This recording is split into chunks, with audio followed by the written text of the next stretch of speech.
Today is, let's see, October 22, 2016. We'll continue on the signs. Essentially, this study is studying the story of the plight of the kings at the end of the reign of Judah, especially the king of Zedekiah, right? And who was the prophet at that time of Zedekiah? It was Jeremiah. Remember Jeremiah? He was the one that was telling Zedekiah, "Oh, you better submit to the king of Babylon, because he's gonna come and he's going to take you.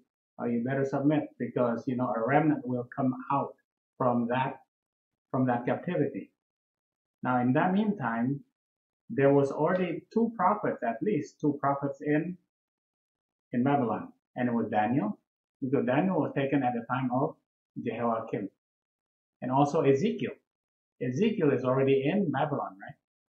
Well, Jeremiah, he's back in Judah. He's back in Jerusalem. All right.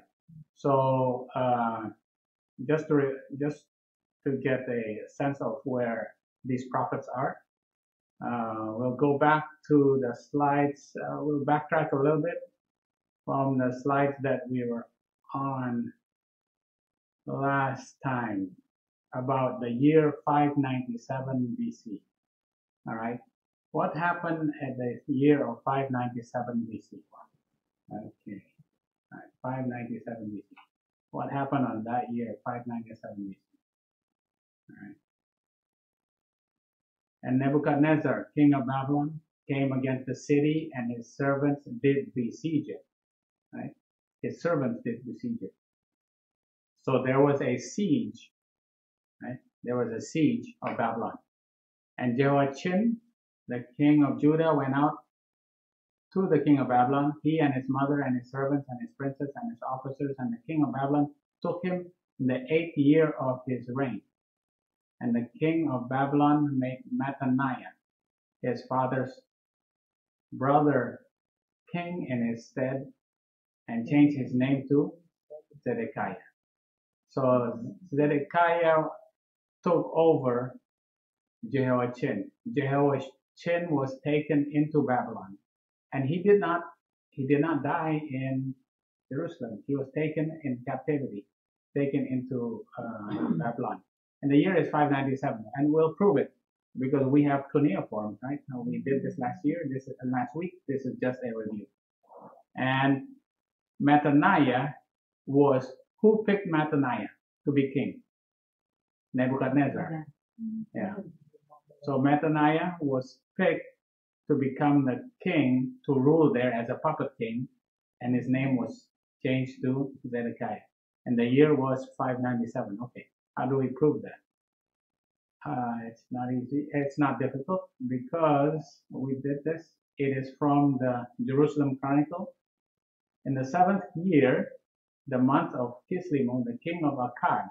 Remember, Akkad is the old kingdom that consisted of Assyria and Babylon. And when they split and Babylon wanted to take over the whole place again, he called himself the king of Akkad, although he's the king of Babylon. Babylon is down here, right?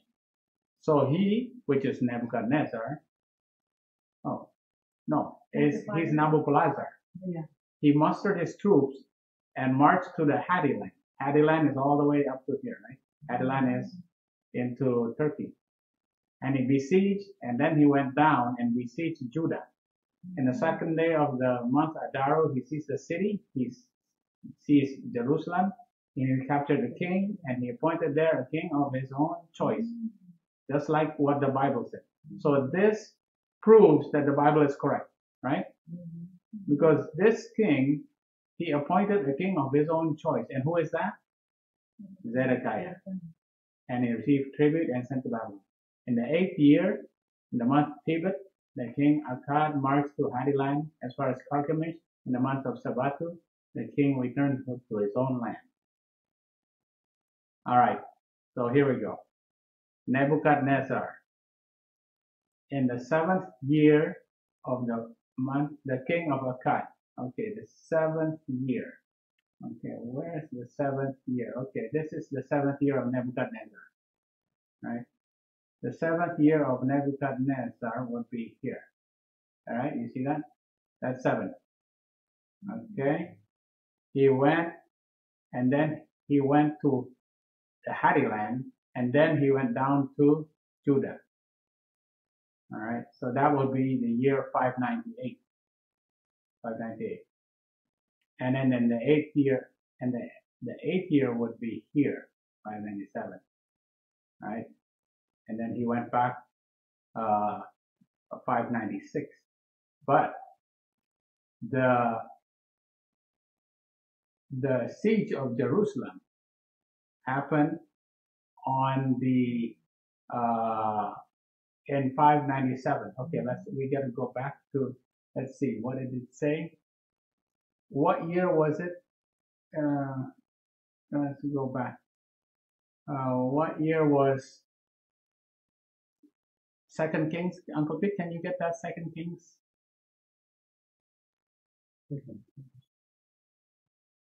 Let me go back. Here. 2 Kings. On the 8th year of his reign.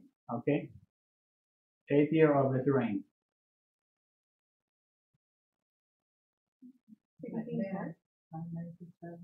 So the 8th year of his reign is actually here. So the 8th year of his reign is right here. See, that's the 8th year of Nebuchadnezzar's reign, according to 2 Kings, right?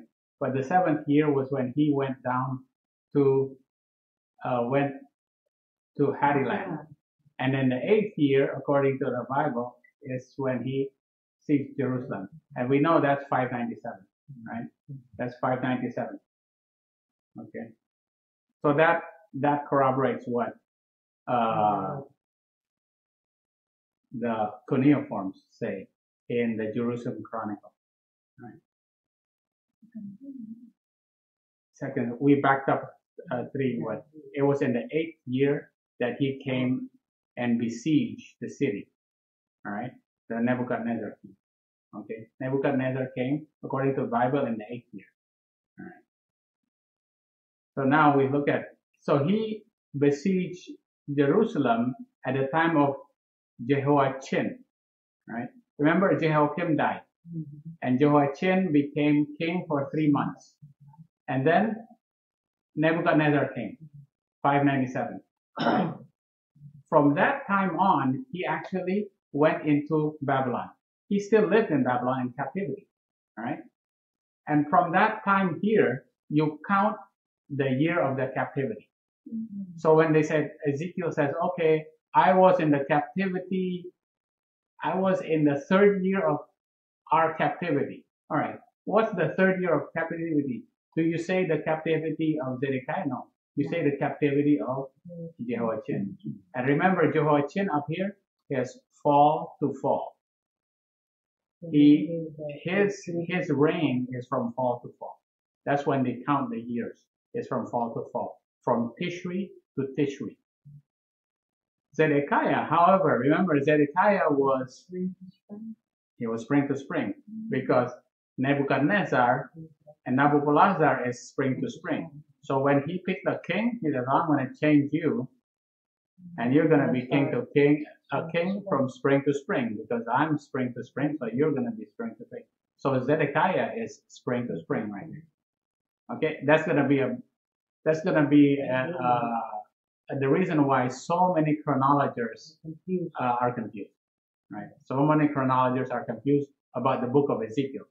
Book of Ezekiel is so exact on all the chronology, and we're going to study a lot of chronology. It takes a little bit. I have to go slow because the chronology is not easy. All right. Okay. According to Daniel 1 verse 1. Now this is talking about Daniel's captivity when he was taken and captive during the time of who? Okay. Jehoiakim, right? Jehoiakim. All right. in the 3rd year of the reign of Jehoiakim. All right. Jehoiakim, 3rd year. It's got to be fall to fall. 1, 2, 3. This part here is his accession year. This is his 1st, 2nd, and 3rd. Okay, it's this between here and here is the 3rd year of the reign. Came Nebuchadnezzar, king of Jerusalem, and besieged it. Okay, so there's a siege here. There's a siege here, and there's also a siege here in the 3rd year. Okay? All right, let's find out. When is that exactly? Jeremiah 25, verse 1 and 2. The word that came to Jeremiah concerning all the people of Judah in the 4th year of Jehoiakim. Uh-oh. 4th year of Jehoiakim. Okay, fourth year here is, this is fall to fall. 4th year right here. The son of Josiah, king of Judah. That was the 1st year of Nebuchadnezzar. Wait a minute. Did Nebuchadnezzar come? He was the king that he came on the 3rd year and besieged it? How come the 4th year is here?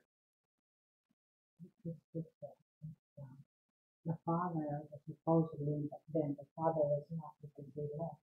Right. Okay, here we go. All right. This is why it's important to know that it's fall to fall. So the 4th year is here, and that's 606 and 605. But Nabopolassar died in 605. And what happened? Nebuchadnezzar became king, but his accession year is really counted as a 0 reign year. His reign year will start on the spring the following year, right? But that truly is his 1st year of reign. You can count that as his 1st year, you know. Yeah. So that's why it says here, it's his 1st year of Nebuchadnezzar, right? So 605 is also considered his 1st year, but his 1st year of reign is right here. Okay. Now, a lot of people got this confused. They thought that okay, this turns out to be 607. 607 is when the first siege. The first siege is in 607, in the 3rd year. Now, people they say the 1st year of Nebuchadnezzar is 607. These are 2 different events. Right? These are 2 different events. The 3rd year, he came and besieged the city, took away Daniel. All right. Then, in the 1st year, Jeremiah was warning, hey, you know what? You better obey, because Nebuchadnezzar is going to attack again. All right. Okay. In his days, Nebuchadnezzar, king of Babylon, came up, and Jehoiakim became a servant 3 years. All right? He became a servant. He besieged the city and made Jehoiakim the servant right here. For how many? 3 years. 1, 2, 3. Then Jehoiakim turned and rebelled against him on his 3rd year. Right? And the Lord sent him bands of Chaldees, right? This is where we ended last time. Yeah. He sent mercenaries, right? He sent mercenaries.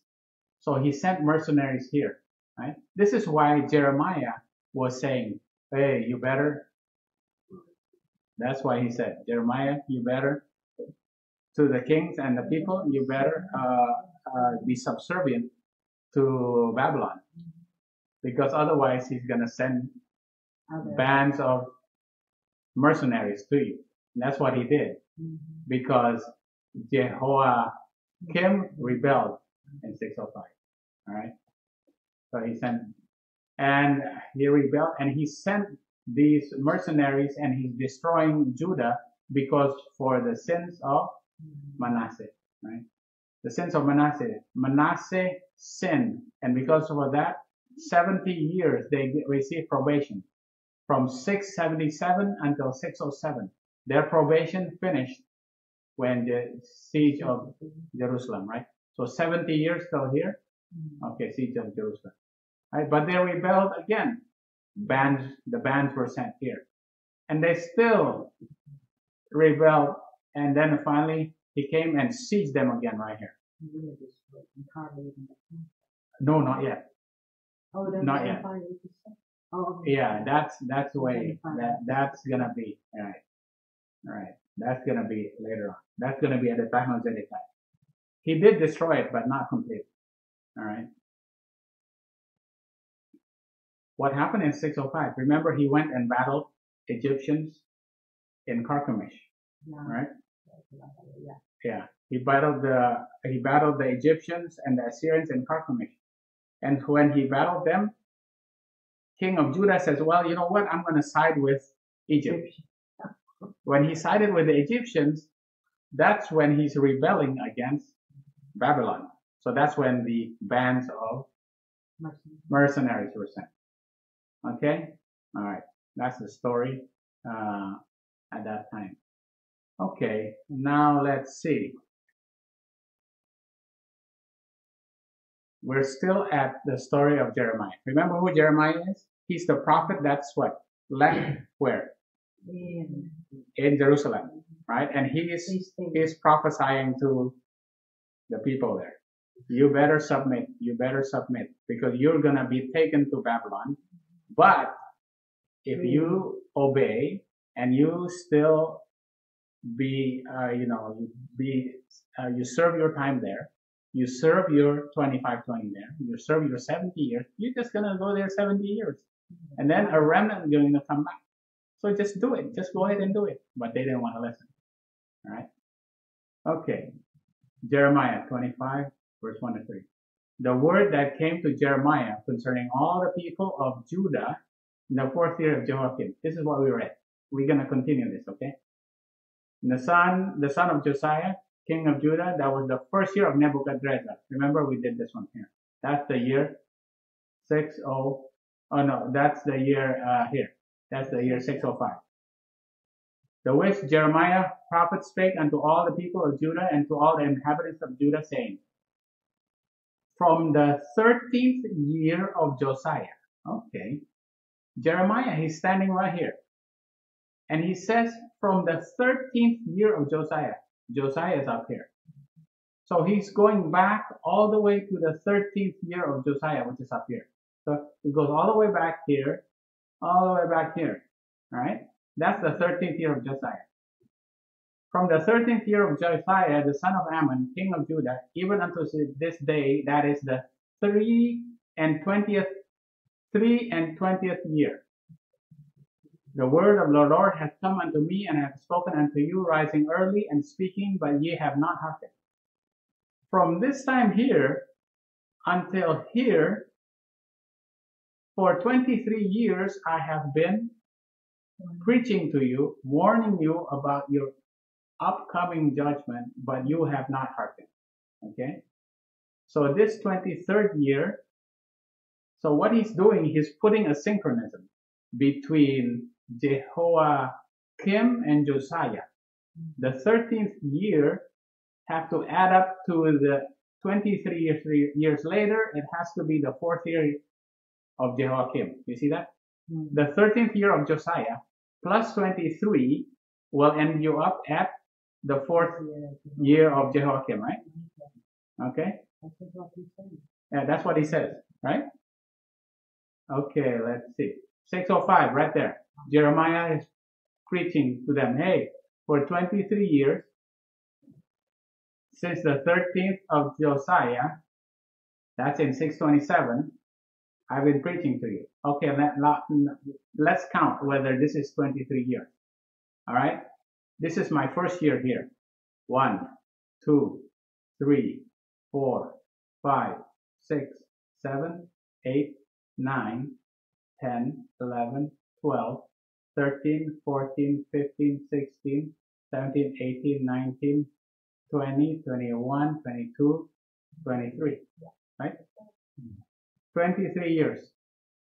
This is my first year of preaching to you, and this is my 23rd year of preaching to you. You haven't listened to me. Okay? So we got our chronology correct, right? This is very important. We gotta These are the things that you gotta do. You can't just say, okay, just count and I actually have to put all these little boxes and count everyone. Oh, okay, it is 23 years. All right. Oh no, it's 13. It's 13, right? 27. Because when you go 627 minus 605 is how many?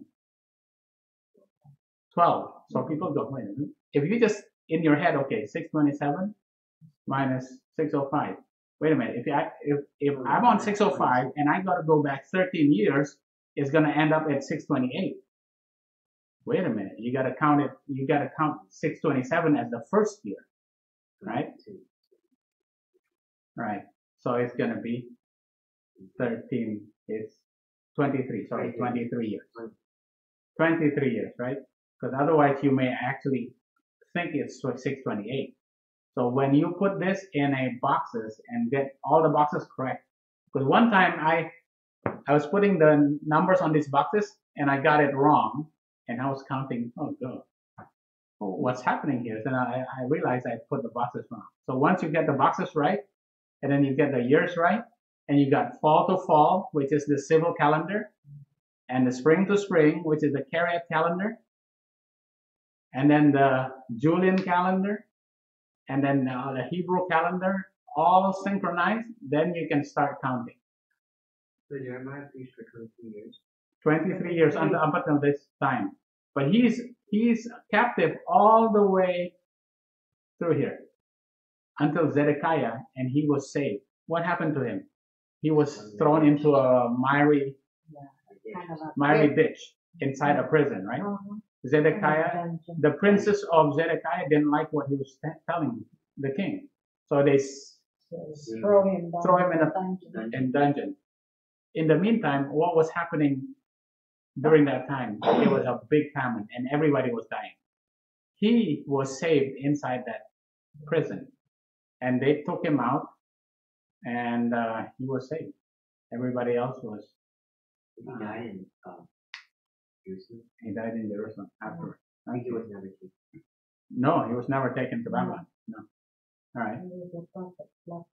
So here we go. We got 605 Jeremiah, and this the 627 is the 13th year of Josiah. Okay, this is a segue of going into the time of Zedekiah. All right. This is exactly the same verses, but I put it on a line, a straight line right here. Okay, 605 is the 23rd year of Jeremiah. All right. What year is the first year of Jeremiah? 23 years. Which is Josiah's 13th year is 627, right? 627. Yeah, because we counted that already. Yeah, that's right. It's 627. Because 627 is the first year and 605 is the 23rd year. All right. Okay. Now let's see. Now we have that Josiah's 13th year. All right. We can go to 2 Chronicles 34 and look at verse 1. Josiah was 8 years when he began to reign, and he reigned for 31 years. All right, now you can do a little bit of chronology. This is when chronology becomes kind of fun. This is his 13th year right here. And according to 2 Chronicles 34, Josiah is 8 years old and he began to reign, and he reigned for 31 years. So he reigned for 31 years. This is 13th year, and this is his 31st year. It's got to be 609. Okay, you can count that if you want to, but this is his 13th, his 31st year is 609. What happened in 609? Remember Megiddo? He was hit by an arrow. Yeah, he went and blocked the way of Necho. Necho was supposed to go up to Carchemish, and he blocked his way and says, "Oh, I'm going to fight against you." He didn't listen, and he was hit by an arrow. Right? Okay. If he reigned for 31 years, when was his first year? Well, just 609 plus 31, which is 640, right? 640, 627, 609, Jeremiah 23rd year is 605. Okay, you get how we get here? Right? From here to here, because we know this is his 13th and he reigns only 31 years. So we get 609 and we know that's Megiddo. And we go back 31 years, that means it was in 640 BC. That was his first year. And how old was he here? He was 8 years old. Okay. All right, what else? Here with the box. Here you have to do a mental. I know, mental. Yeah. When you do the boxes, it's a lot, you can count it one by one. Yeah. But I'm doing here because too many boxes, I can't go back 40 boxes in one line. It's just too much. That's why I put it in here. Okay. Now we go. All right.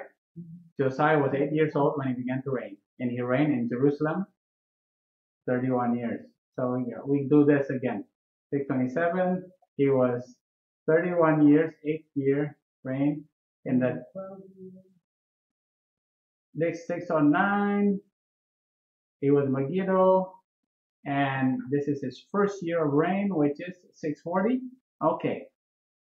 In the 12th year, he began to purge Judah and Jerusalem. In his 12th year, right, his 12th year of reign, he began to purge Judah and Jerusalem. All right, let's see, where's his 12th? Oh, here, in the 8th year of his reign, he was yet young. He began to seek the God of David, his father. So this is Josiah 8th year, right? What year is that? This is 640 minus 8 is? All right, this is 632, right? So 632 BC is when he was in his 8th year and he started seeking the God of David. 14 years old. Right. 16. 16 years old. He was 8 years, yeah. So he was 16 years old, right? And then look at here. And on the 12th year, he began to purge Judah and Jerusalem. All right, let's put 12th year, Josiah right there. 12th year. So what year is that? Well, that's easy. That's 628, right? That's 628. Because the 13th year is 627. And 627 is the first year of Jeremiah, right? Right? Okay. All right, what happened? He purged Judah and Jerusalem from the high places and the groves and the image and the molten carved image and the molten images. And so did he in the cities of Manasseh and Ephraim and Simeon, even unto Naphtali and their mattocks round about. So first, on the 12th year, he purged Jerusalem and Judah in the south. All right? And then the following year, he went up to the north. And what did he do? He purged the Manasseh, Ephraim, Simeon. That's the north, right? And Bethel and Dan, right? Okay. And when he had broken down the altars, the groves, and beaten the graven images into powder and cut down all the idols throughout all the land of Israel, then he returned to Jerusalem. Now in the 18th year of his reign, when he had purged the land and the house, he sent Shaphan, and what did he do? He repaired the house of the Lord his God. And what did he do when somebody was repairing the house of the Lord of God? They found a book, right? What did he find which book was that? Deuteronomy. And what was in it? 25, 28, right? So here, this 13th year is when he purged Bethel. The 12th year was when he purged Jerusalem. When he purged Bethel was the first year of Jeremiah, right? Right. Okay. And then on his 18th year, right? 18th year, he repaired the house of God. Okay, 18th year, what year is that? Minus 5. It's got to be 18th. 13 to 18 is 5. So it's got to be 27 minus 5. 27 minus 5? 622. right? Yeah. Right? 622 when he repaired the house of God. All right. And what did he do after he repaired the house of God? He held the Passover. And remember, the Passover had not been kept since the time of Samuel. I mean, it was not kept correctly, maybe. I can't remember whether it was time of Samuel. But anyway, it had not been kept for a long time until he started keeping it, right? Josiah 18, 622, right? Josiah? Well, remember what happened at Megiddo? Oh, Yeah, yes. He disobeyed God. He disobeyed God. Yeah. He disobeyed. Yeah. So what did he do? He did a reformation, right? Yeah. He did a big reformation. There was a reformation, and the reformation officially started right here. Well, it kind of started here. Yeah. He had to purge all the idols, and then he had a reformation because now he's starting to keep the feasts right here, Passover, right? So he wanted to do a reformation because of what? The sin of Manasseh, right? Sins of Manasseh here. So he reformed here. But what happened? The reformation failed at Megiddo because he disobeyed. And because of that, all the kings afterward had to go to Babylon. See, Daniel, Jehoiachin, Zedekiah. And these are the sieges. The siege of Daniel, the siege of Jehoiachin, and this is the siege of... So the siege of Daniel was when Josiah. What's that? Josiah was taken captive at the siege of Daniel. No. Oh no, he died. He died in 609. Sorry, he died. Yeah, he's gone. Which king? Josiah died right here. And this is Jehoiakim, right? But Jehoiakim was king. First Josiah and then Jehoahaz. Jehoahaz only 3 months. Yeah, he didn't last long. Doesn't last long. And then Jehoiakim, right? Jehoiakim, remember this is only his 3rd year of reign that Daniel was taken away. Yeah. Right? So now you see the whole story here. The reason why these things happen is because of the sins of Manasseh, and Josiah tried to make a reform, but the reform failed. And that's why they all had to suffer the sins of Manasseh. There, 25:20, right? So were the 3 last, they were taken? Well, Jehoiakim, he did not get taken, he died. But he was a puppet king. But then he died in Jerusalem. Jehoiachin, his son, he reigned for 3 months. Nebuchadnezzar came and he was taken to Babylon, and he remained in prison in Babylon. And his uncle was put, which is Zedekiah, was put as king. What happened to Zedekiah? He reigned for 11 years. And at 11 years, he was killed. Here, right? Okay. All right. And his eyes were taken out. He was taken to Babylon, but he didn't even see it, and he was killed. So why does Josiah have to fix the temple? He wanted to make a reformation. He started Because what? He read the book of Deuteronomy. He found a book. He says, oh, the sins of your fathers. Because of your fathers, what's going to happen to you? You got to suffer 7 times. You got to suffer 7 times. And he said, this is going to happen to us. So we need to repent. So, right? Fix literally or fix the temple? He literally fixed the temple. Literally. This is the time of the ancient times. This is a literal. So who broke it in the beginning? Well, they were. The apostatized. Manasseh, Ammon, they were all very wicked kings, you know. Oh. They were offering children, offering the fish. Yeah. Do they already have a building, or they just? Yeah. No, this is way after David and Solomon. Okay. This is Solomon's temple. This is the beautiful temple of Solomon. Right. Solomon is way back here. Right. Yeah. Okay. This is right. So you get this history right here. The reason why they had to go is for the sins of Manasseh, because Manasseh was the first king mentioned in the Bible that really put the other gods. He put the other gods in the temple, right? That's why he symbolizes the image of jealousy, right? Other gods. He's the image of jealousy among the other gods. Right. That's why the image of jealousy. Okay. All right. Now we go. Let's see. Where am I going here? Okay. Now in the 18th year of his reign, when he had purged the land and the house, he sent Shaphan the son of Azaliah, and Messiah the governor of the city, and Joah the son of Joahaz the recorder, to repair the house of the Lord his God. And Hilkiah answered and said to Shaphan the scribe, I have found the book of the law in the house of the Lord. And Hilkiah delivered the book to Shaphan. Then Shaphan the scribe told the king, Hilkiah the priest hath given me a book.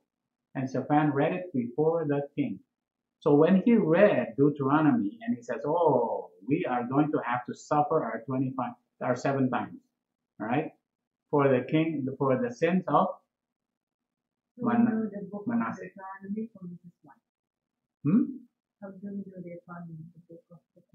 Because you just read what they read. You read there, and what they read is exactly what is written in Deuteronomy. Right. When you read 2nd Chronicles, the things that they were reading exactly is from Deuteronomy. So they knew it's from Deuteronomy. Moreover, Josiah kept a Passover unto the Lord in Jerusalem, and they killed the Passover. On what day of the month do you have to keep Passover? The 14th day of the first month. All right, right here. The 14th day of the first month. Remember, it was his 18th year. His 18th year is what? Spring to spring or fall to fall? Fall to fall, right here. So he had the 14th day of the first month. It's not exactly because it starts in the fall, right?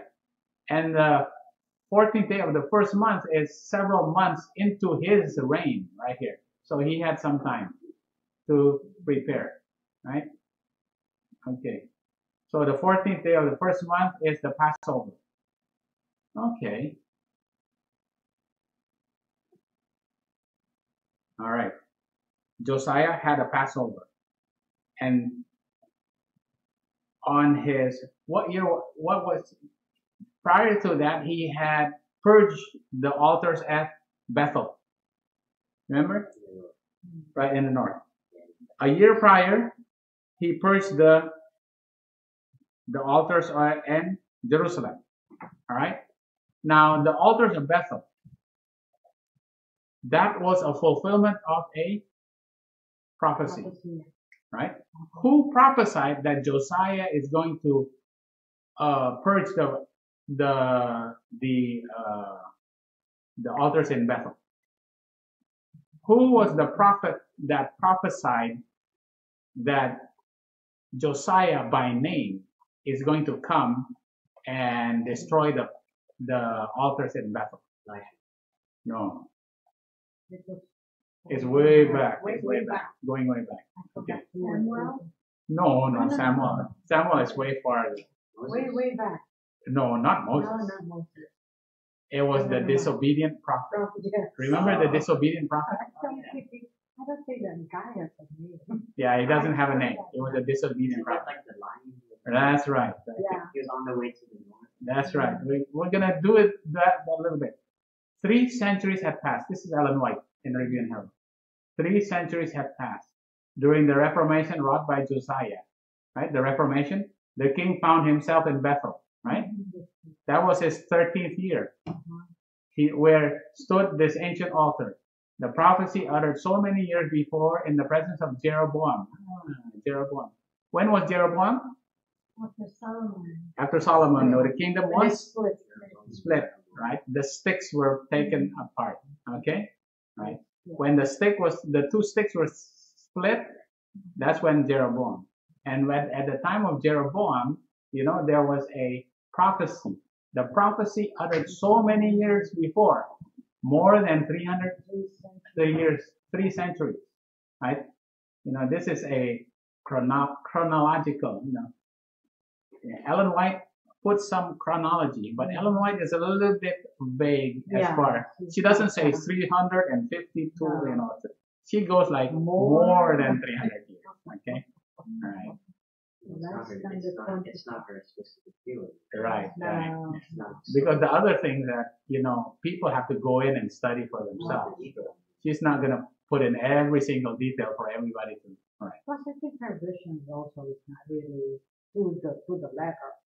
It's, yeah, there's a lot more. Just Yeah. like Daniel. It's more for the big picture kind of thing like this, right? Yeah. You got to fill in the details for yourself. This prophecy uttered so many years before in the presence of Jeroboam was now to be literally fulfilled. The fulfillment is on the 30th year of Josiah. The altar that was at Bethel and the high places where Jeroboam the son of Nebat, who made Israel to sin, had made both the altar and the high place, he brake down and burned the high place and stamped it small to powder and burned the grove. And as Josiah turned himself, he spied the sepulchres that were there. These are the sepulchres, right? That were there in the mount, and sent and took the bones out of the sepulchres and burned them upon the altar and polluted it according to the word of the Lord which the man of God proclaimed, who proclaimed these words. And he said, "What title is that I see?" And the men of the city told him, "It is the sepulchre of the man of God which came from Judah." See, there was a prophet that came from Judah and spoke to Jeroboam, right? You remember that story? Mm-hmm. And it was told him to leave. Yeah. And he said, "Let him alone. Let no man move his bones." So they let his bones alone with the bones of the prophet that came out of Samaria. See, there was the old prophet of Samaria that lied to him. Says, "Hey, it's okay. You can come. We can eat." Says, "Wait a minute. No, I'm told I can't eat with you guys. The Lord told me I cannot eat with you guys." But then he lied. "Oh yeah, I was told by the Lord that you can come and eat." All right. Okay. You remember that prophecy, right? Mm-hmm. Okay. And behold, there came a man of God out of Judah by the word of the Lord unto Bethel. And Jeroboam stood. Now this is the time of Jeroboam when the 2 kingdoms are rent. Right? Jeroboam is in the north. Right? Jeroboam stood by the altar to burn incense. And how many, he made altars in Bethel, and he also made altars where? At Dan, right? Bethel and Dan. Okay. And he cried against the altar in the word of the Lord and said, "O altar, altar." Oh, there's a doubling. There's a doubling. "Thus says the Lord, behold, a child shall be born unto the house of David, Josiah by name." Here's the prophecy. That prophecy was fulfilled when Josiah came and literally rent those altars, wreck those altars. See, this is why I'm saying the rent altars. The altar is rent down. "And upon thee shall he offer the priests of the high places that burn incense upon thee, and the men's bones shall be burned upon thee." And he gave a sign. Oh, look at that. Here's a sign. All right? Here is a sign. What is the sign?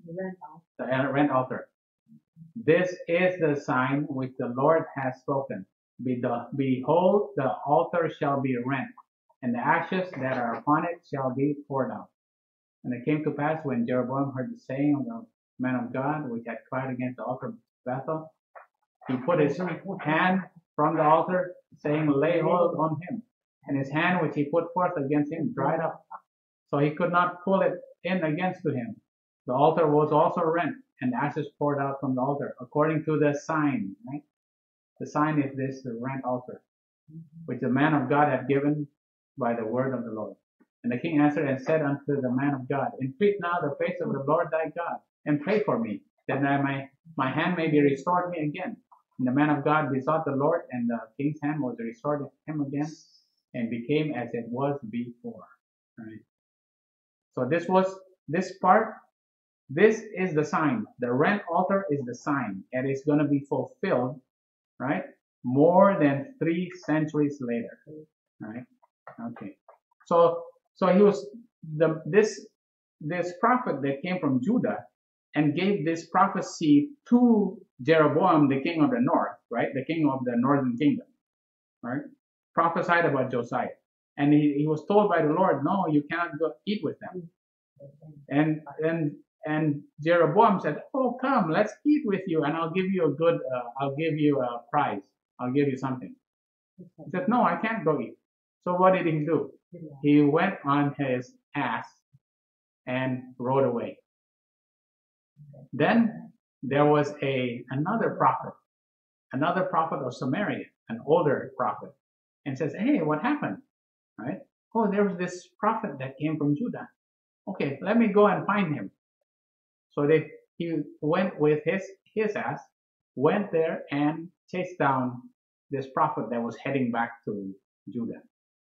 And he says, oh, you know what? You can come and eat with me. He says, no, I can't eat with you. But then he lied. Oh, the Lord told me that you can eat with me. And this prophet from Judah, he believed it.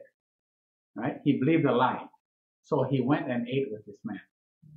Afterwards, the prophet heard from God. Oh, you have disobeyed. This was this disobedient prophet. You have disobeyed and you have eaten with the people in Samaria. So he went and rode on his ass again. And what happened to him? He was killed. He was killed by a lion, right? And that lion killed that disobedient prophet, but did not kill his ass. And when the people looked at it, they were like, wow, look at that. The prophet's laying there dead.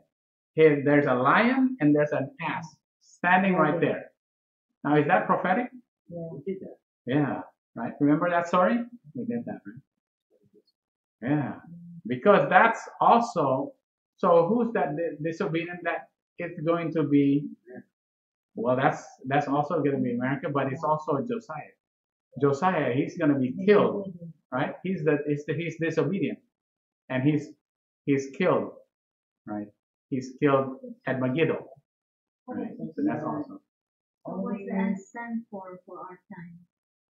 There's going to be an ass that's a restraint. Oh. Right. Right. But that disobedient prophet is also a false prophet. He used to be a true prophet, then he became a disobedient prophet. So he also became a false prophet. And he was riding an ass. And then he got killed. Right? And that's at midnight. That's at the Sunday law. That's at the Sunday law. So that's America also. There's multiple meanings to it. Right? So many different meanings to this story. Okay. So we know, what is the sign? The rent altar. Okay. So that's where I got the sign of the rent altar. Right? And that was the time of Jeroboam, and it was fulfilled in the 13th year of Josiah, when the temple of the Bethel altar were rent. Okay. Okay. Let's see. Why? Okay.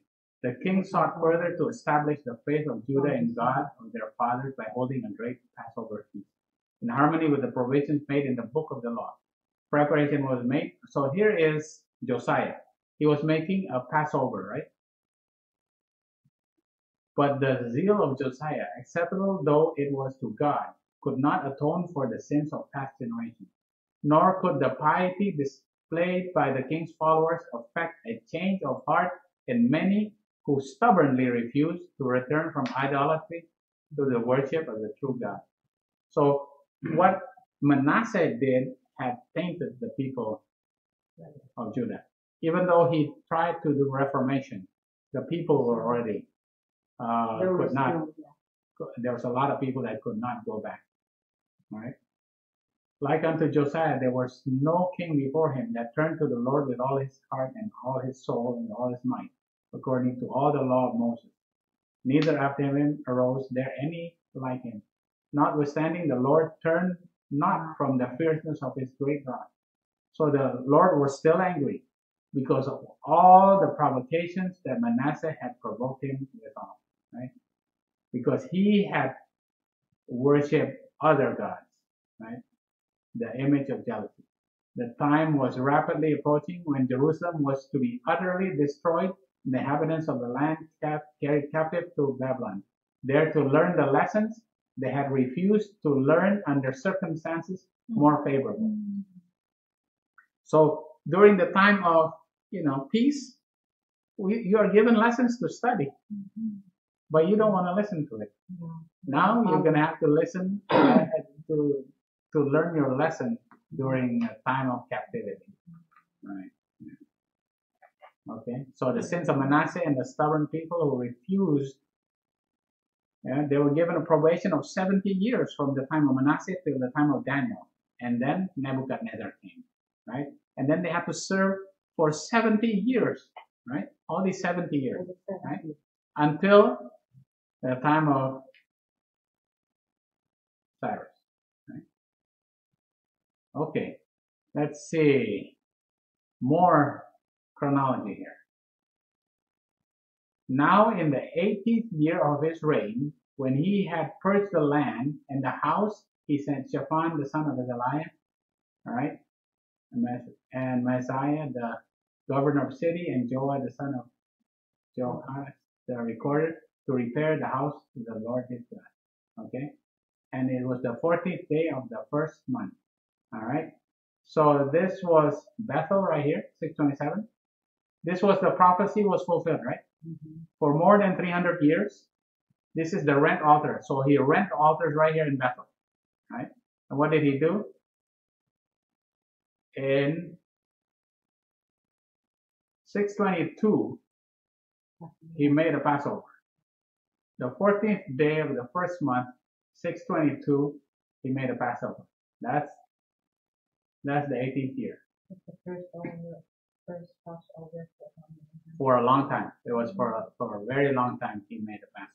So it was they've been, so this is, and remember, they're gonna be taken captive. He's gonna die here in Megiddo. That's his, he's gonna die here. And then just a few years later, what was taken? Daniel was taken here. And finally the temple was completely demolished right here and burned right here. Okay.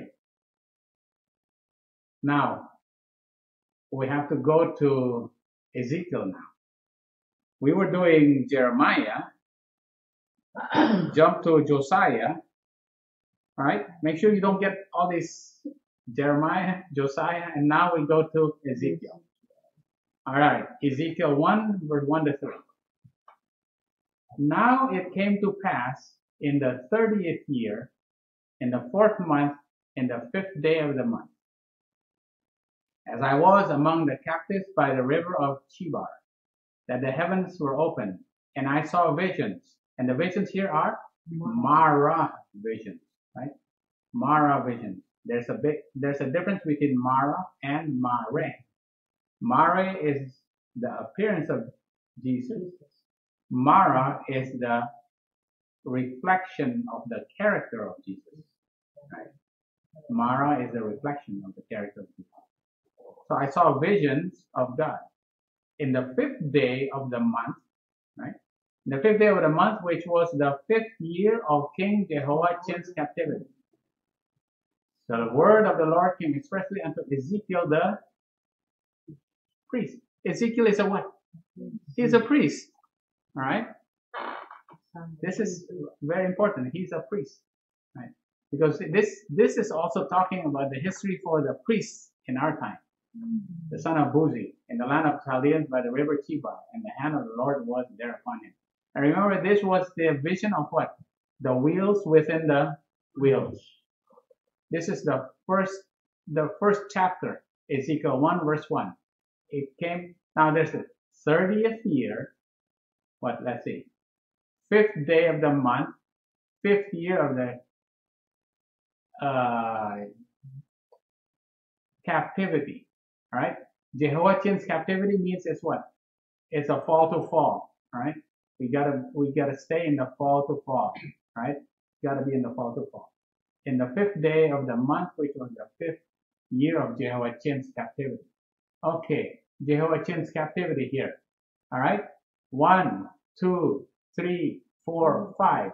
Okay, it's right here. All right, 5th day of the, in the 5th day of the 4th month.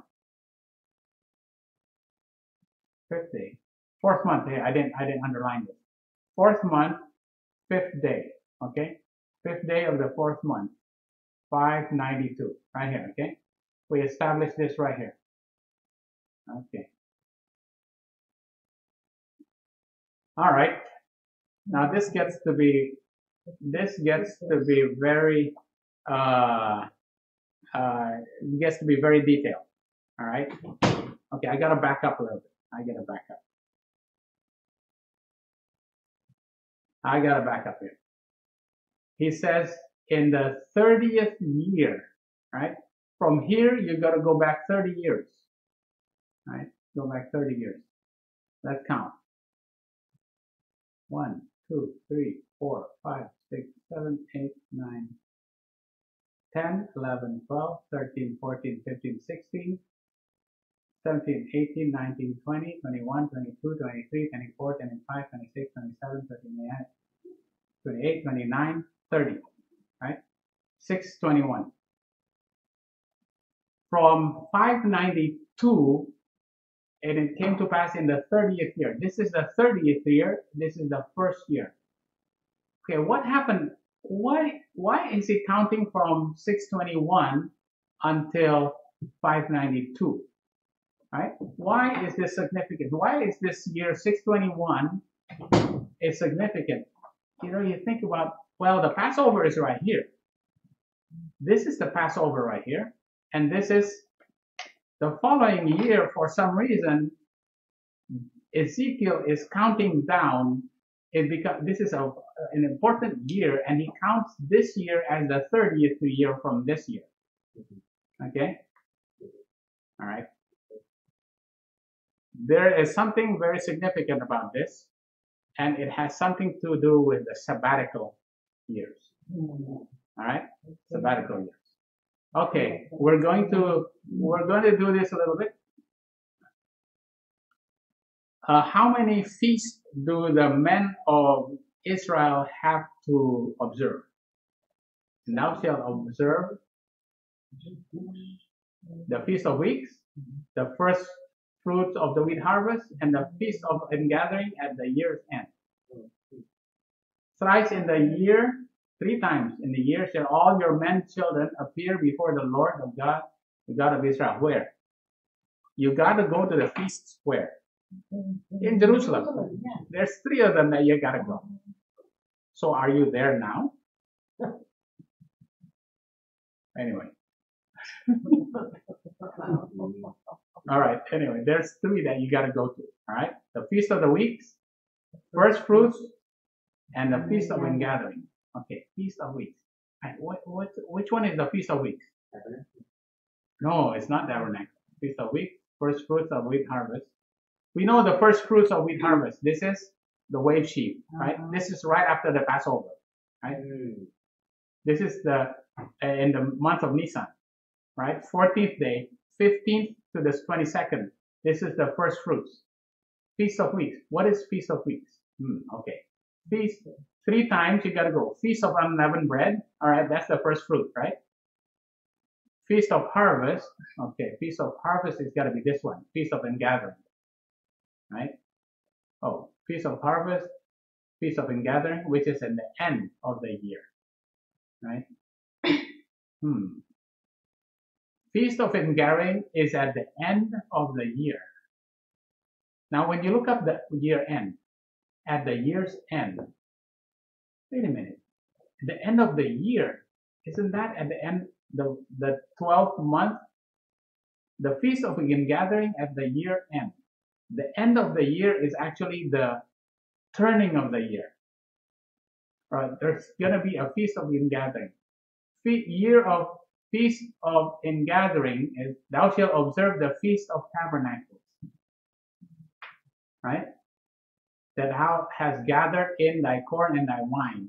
And that is, See, look at this. The Feast of Unleavened Bread, the Feast of Weeks, and the Feast of Tabernacles. So the Feast of Ingathering is the Feast of Tabernacles. All right? Okay. So the Feast of Tabernacles, Feast of Unleavened Bread, and the Feast of Weeks.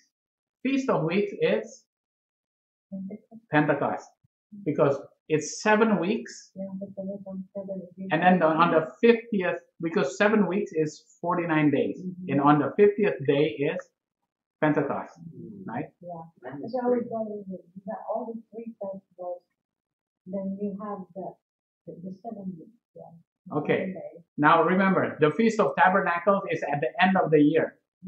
Remember, Feast of Tabernacles is the end of the year, right? All right, look at this. This is Nisan, Iyar, Sivan, Tammuz, Menachem, Elul, and Tishri. Right? This is the first month. This is Passover. This is Feast of Unleavened Bread, right?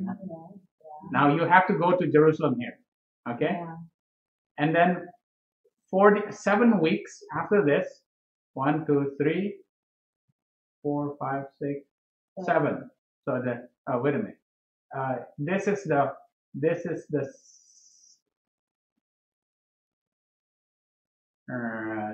7th right here. Okay. The 7th week. 1, 2, 3, 4, 5, 6, 7. Right? Yeah. 1, 2, 3, 4, 5, 6, 7. Right? 49 days, and then the 50th day is Pentecost.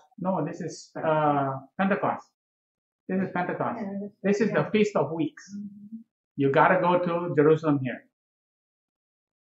All right, and then the Feast of Tabernacles. Right? Remember, the Feast of Tabernacles is the Ingathering, which is the end of the year. That's also the end. Now, why is the 7th month the end of the year? Because God ordained it as the end of the year is the civil year. It's the civil year. It has something to do with the feast, with the harvest. It's like for us, the beginning of our year. When is the beginning of your year, Archie? It says, well, it depends. Are you talking about the calendar year or my school year? When is the beginning of our school year? That's in August. But the beginning of the calendar year is in January. So you have kind of like 2 different years, right? So this is the beginning of the year, right? So the Feast of Tabernacles, right, is the end of the year also. So the end of this, the turning of the year, right? The turning. So this is where you have the fall to fall calendar. You get it? The fall to fall calendar starts in Tishri. All right. Okay. When the Karaite calendar starts in first day of the first month, right here, right? This is the beginning of the fall to fall, the first day of the 7th month, right? So this is the beginning of the fall to fall. This is the beginning of the spring to spring. Okay. Now you think, where am I going this? Why am I doing this? All right. There's a big reason. Speak unto the children of Israel, saying, in the 7th month is in the first day of the month. All right. The first day of the month in the 7th. All right. Tishri day 1 is a blowing of trumpets. Okay. Let me go back. Here. This is the blowing of trumpets right here. Okay. All right. Blowing of trumpets. Then, and thou shalt number 7 Sabbaths of years unto thee. 7 times 7 years. And the space of 7 Sabbaths of years shall be unto thee 49 years. Right? Then shalt thou cause the trumpet of the Jubilee. Remember the Jubilee? Is the 50th year. Oh yeah. Right. So 7 times 7. 7 times 7 years. And on the 50th year, what happened? What is it called? The Jubilee year. The Jubilee year is the 50th year. And what do? You return to every man his possession, right? Everybody who has a debt to you, everybody that sells land to you, what do? You return it to them. They get a right to buy it back, right? Right. You return it on the Jubilee year. But what happens? How do you know it's the Jubilee year? Then shalt thou cause the trumpet of the Jubilee to sound. Here's the blowing of the trumpet. The blowing of the trumpet is usually on the first day of the 7th month, which is the beginning of the fall to fall year. Right? The first day of the 7th month, the first day of Tishri, is the beginning of the fall to fall civil calendar. Right? What happens on the Jubilee year? Then shalt thou cause the trumpet of the Jubilee to sound on the 10th day of the 7th month, in the day of atonement. So when you blow the trumpet on the day of atonement, which is on the 10th day, that's the year of the Jubilee. Okay? All right. Okay. All right. So here we go. This is an example right here. In the 5th and the 20th year of our captivity, meaning right here, right? In the fall to fall year. The 20th to the 25th year of our captivity, right here.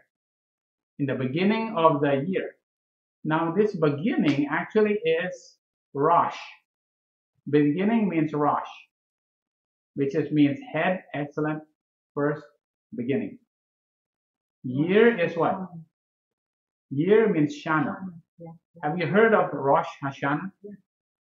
Rosh Hashanah is the beginning of the civil year. And it's on the first day of the 7th month. Right? The first of the year is always, except on what? On the Jubilee year. When is the trumpets blown on the 50th year? On the Day of Atonement. All right. Okay.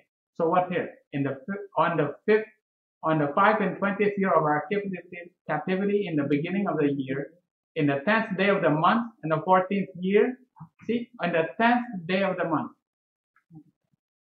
which is the beginning of the year. So we're not talking about Abib. We're talking about Tishri here, because this is Rosh Hashanah. And what is Abib? What do we have? That's for them to know in the spring, to know when the feast. Passover. But they have a separate calendar. The separate calendar is based on that also, because it's the first day of Tishri, which is the first day of the 7th month, right? Right. No, but then the 10th day, the 10th day of the 7th month. The first day. Right. Right. So here, so when you go to the 25th year, when is the 10th day?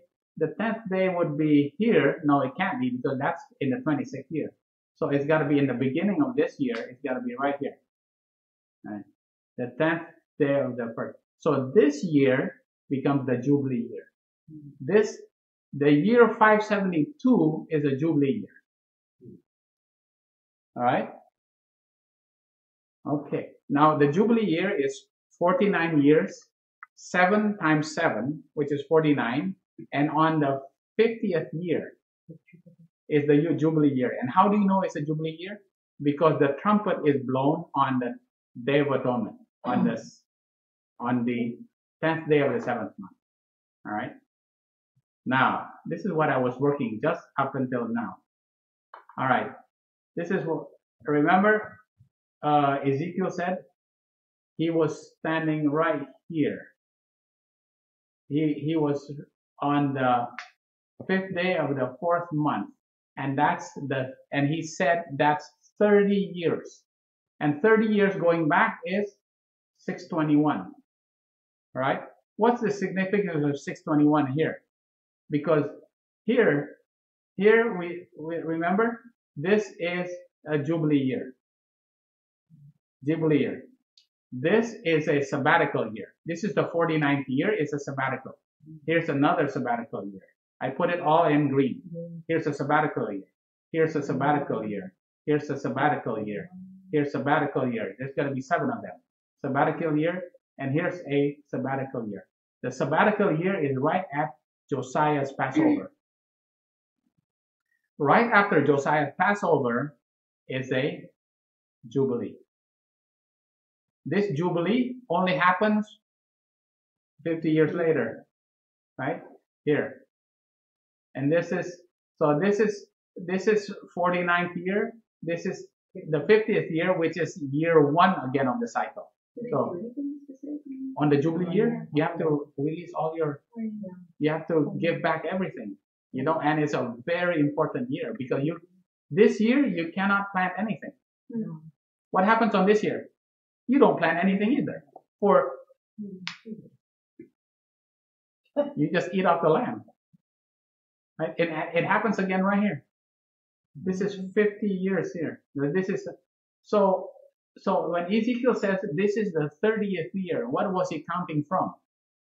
He was counting from the Jubilee year. Right? This is the Jubilee year. All right. Okay. Right. So Jubilee year, and here this is 7. I'm going down here. 1. 572. Right. Here's another Jubilee year. That's 50 years. Yeah. Yeah. It's like 1, 2, 3, 4, 5, 6, 7. 7 times 7 is 49. See? And this is the 49 years, and the 50th is the Jubilee. So right here, here's the 49, and this is the 50th. The 50th is actually the first year. Oh, the 50th is the first year. Yeah. Oh, okay. So you get it? The 50th is the first year, so you don't count after the 50th is the first year, right? But you don't follow the rules of 0. No, you don't follow the years of 0. Oh, okay. So so you go 49. 49. So it's like the Sabbath. 1. The Sabbath is always every 7th year. Every 7th year. Okay? If the sabbaticals every 7th year is here. Sabbath, Sabbath, Sabbath, Sabbath, Sabbath. That's why from the beginning of creation till now, the Sabbath does not change. It's the 7th year. Just like this sabbatical year. Every 7th year is a sabbatical year. Okay. 7, 7, 7, 7. Just like the Lord's Sabbath. From the beginning of creation until now is every 7th year. Alright? But on this one, when you count 49, and then the 50th year is, right? And then the 50th year here is a Jubilee. Right? Year 1. Okay. Wow. I just have to, this understanding has only been given very recently because people didn't know where to count these 30 years. Do you think is it like a minor thing? Who cares about 30th year of Ezekiel? Unless you know all these things, the prophecy will not fit. The prophecy will not fit. Okay. All right. Now it came to pass in the 30th year, right? So the 30th year from the last Jubilee. All right. In the 5th year of the 4th month, which is Jehoiachin's captivity. Okay, now we'll put this on the big timeline here. The big timeline. So here is the 592, the 5th day of the 4th month. He will have to go back 30 years until that's actually 623. It has to go to 623. All right. But 622 is the Passover. All right. Jeremiah here 605. It goes back 23 years until Bethel, right? So Bethel, and then here the Jubilee is the 623. 622 is Passover, right? Okay. All right. Okay. So when we do all these chronologies, we sometimes need references.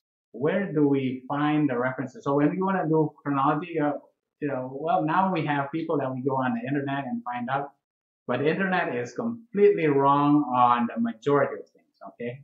when you go to chronology, is wrong, because they have done the chronology based on archaeology, right?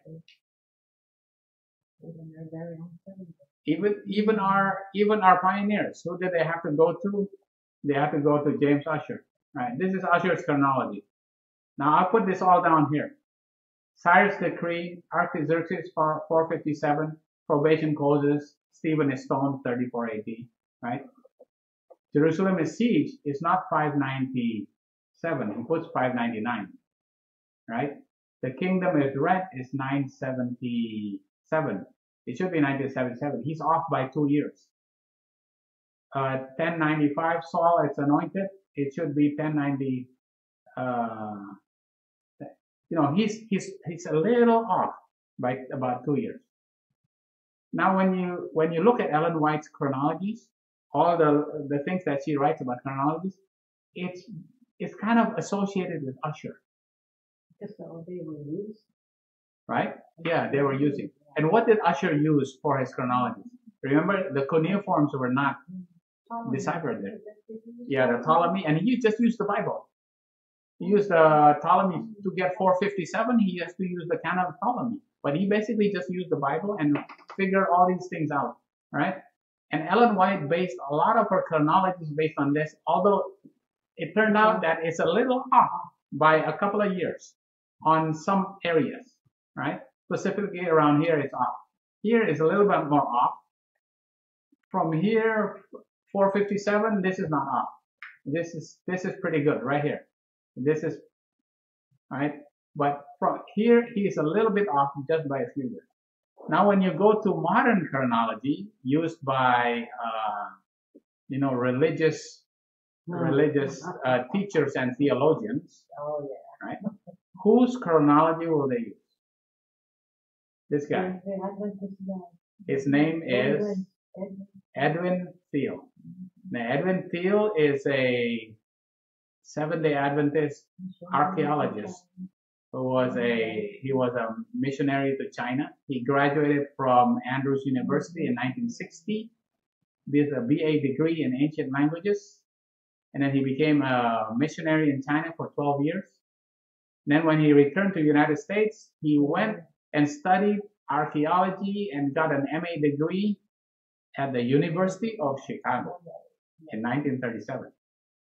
And then he went back and joined Andrews University again, 1937. This is, we're talking about 1918, 1937. He graduated in Andrews in 1918. He graduated from University of Chicago in the degree of archaeology in 1937. And his doctoral dissertation, later published as The Mysterious Numbers of the Hebrew Kings, is regarded, I'm just reading from Wikipedia, as the definitive work on the chronology of the Hebrew Kings, right? Okay, look at here. This is his chronology. 34, 457 is pretty much the same. Cyrus decree 537. Jerusalem is sieged 597, 597. Okay, he's correct here because now he's correct. And we also know that from the cuneiforms and the Bible, 597 is the correct thing. That's 599. But look at here. 1884, he's off by 40 something years. And kingdom is rent, he's off by 45 years. And he says this is according to religious and all the theologians, this is the definitive. This is correct. Right? So how did he figure that this is correct? Okay, this is Andrews University, and this is what is taught in Andrews University and all our schools, right? Archaeological thing. Okay, this is what they found out digging in the dust of the Middle East. They found this steel. What's it? It's called the Kirk steel. All right. It describes the Battle of Karkar in 853 BC. And you see here, Karkar, the royal city, I destroyed. right? I got 7. All right, I burned the fire, 1,200 chariots, 1,200 cavalry of Hadadezer of Aram. They think it's at Damascus. 700 chariots, 700 cavalry, 10,000 soldiers of Irhuleni of Hamath. Oh, we know where Hamath is. That's in, Hamath is in Levant. Okay? 2,000 chariots, 10,000 soldiers of Ahabu Sirilia. Ahab of Israel. They translated this as Ahab of Israel. All right? This is in 841 BC. So it's in 853 BC. They, based on archaeology, they say this is around 853 BC, right? Because they translated this as Ahab of Israel. All right. Now we know this one. Remember, this one is the black obelisk of Shalmaneser. All right. And this one says, an attribute of Jehu, son of Omri. Well, Jehu is actually not the son of Omri because Ahab is the son of Omri. But Jehu is kind of like taking over Ahab, Ahab. Well, the descendants of Ahab. He's kind of like, right? Jehu is. And they date this at 841 BC. Okay. According to archaeology, it's 841 BC. Now, a replica of this is now stored at the Siegfried H. Horn Museum at Andrews University in Bering Springs, Michigan. It becomes so important to them, they have a museum at Andrews called the Siegfried Horn Museum. And they actually had a replica of this, exact replica of this, there at Andrews. And there's only like three or four that the British Museum allowed a replica to be made. The replicas are at the Oriental Institute in Chicago, at the Semitic Museum in Harvard, all right, the Catholic University in Washington, in Salem, Oregon, at the Corban University, and at Andrews University and in Netherlands. Right? This becomes very, very important for them. Right? Okay. Now this is what he writes. Okay, this is, if you can see this, this is the chronology according to Edwin Thiel. Right? The problem is that there's synchronisms in the Bible that God put in so that you can synchronize the stick of Israel and the stick of Judah. All right. So you got kings here, and you got these rungs of ladder that synchronizes the left from the right. Okay, you kind of get it? Okay, this is like the left, and this is the right. You got some synchronism that synchronizes them.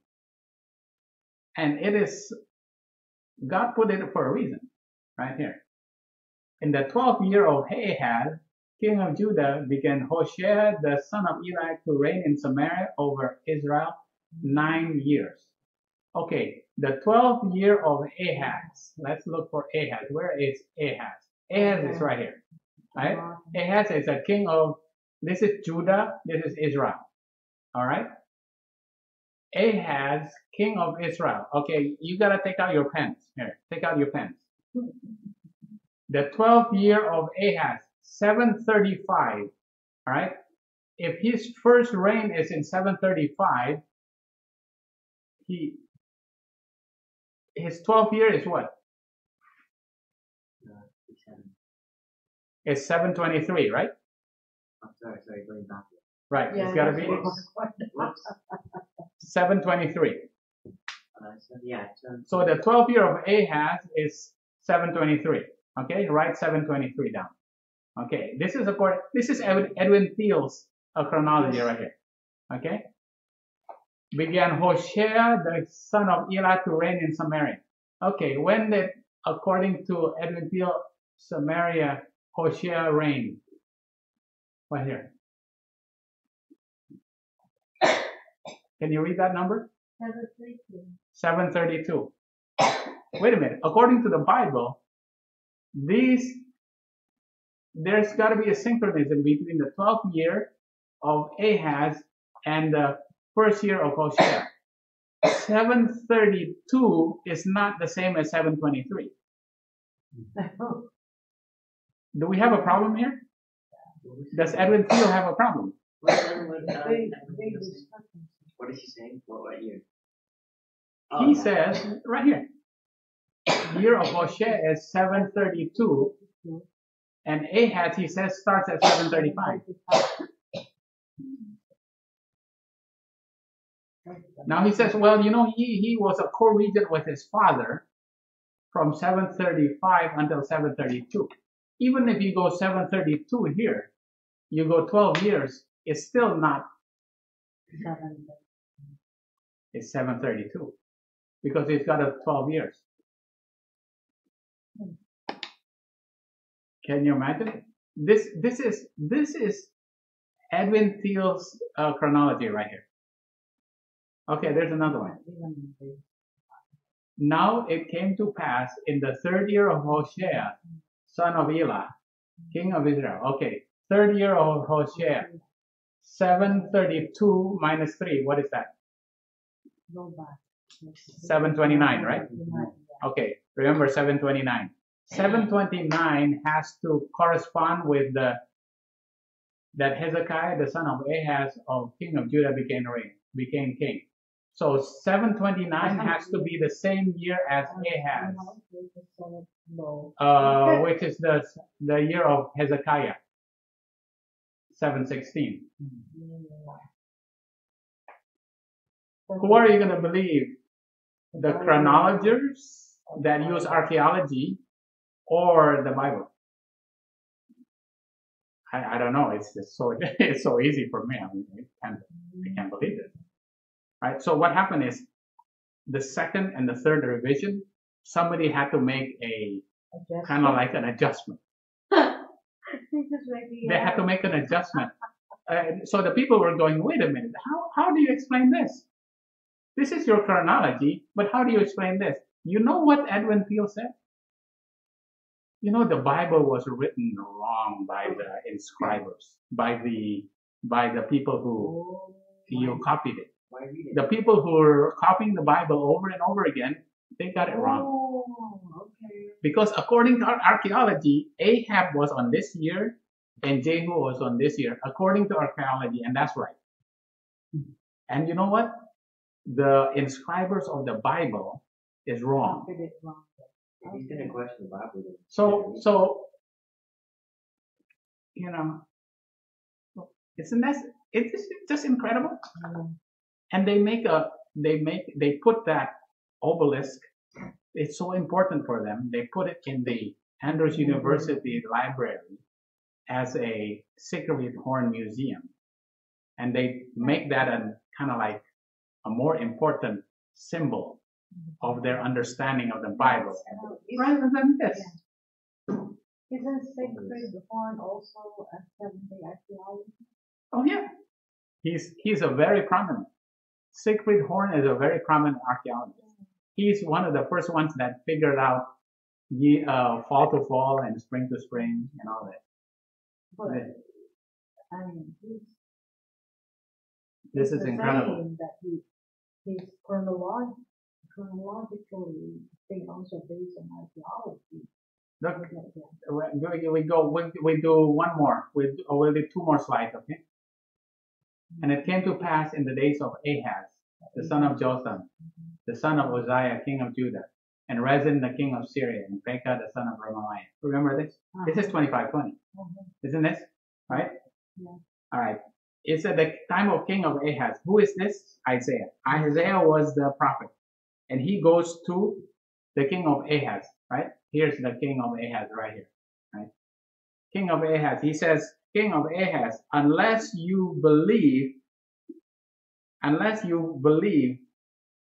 you repent, you know what? within 65 years, you will not be established. Right? Remember this? Isaiah 7. Right? What happens 65 years after that? Manasseh. See? After Ahaz, after 65 years after Ahaz was Manasseh. What happens at Manasseh? He was taken into captivity. And that was 677, right? 65 years after Ahaz, right? But what happened to Israel? Israel was taken only 19 years because that's 723. Okay, right? This is just a review, right? So the year of Ahaz is according to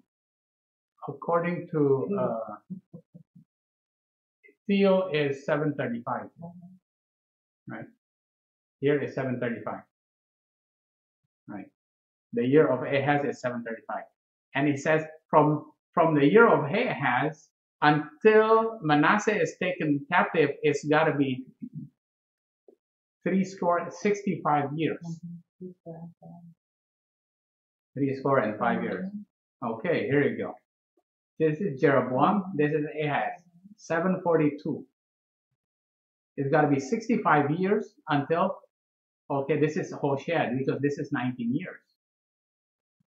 That's the beginning of the first 25-20. All right, 65 years, and this is Manasseh. 677 is the second 25 years. According to what this is 735. Ahaz is 735. If Ahaz is 735, you can't believe in 25-20. Right? Yeah. So do you know do you see why the 25-20 is considered not important by Adventism? On so many levels. Because their chronology is completely off. They can't believe in 25-20. It can't for them because according to them, according to Steele, Ahaz starts at 735. And this is 735 got to go to 65 years until Manasseh, so 25-20. This is the reason why everything becomes confusing. You have to have the correct chronology, right, to understand all the prophecies. And we haven't even touched Ezekiel. We just gone one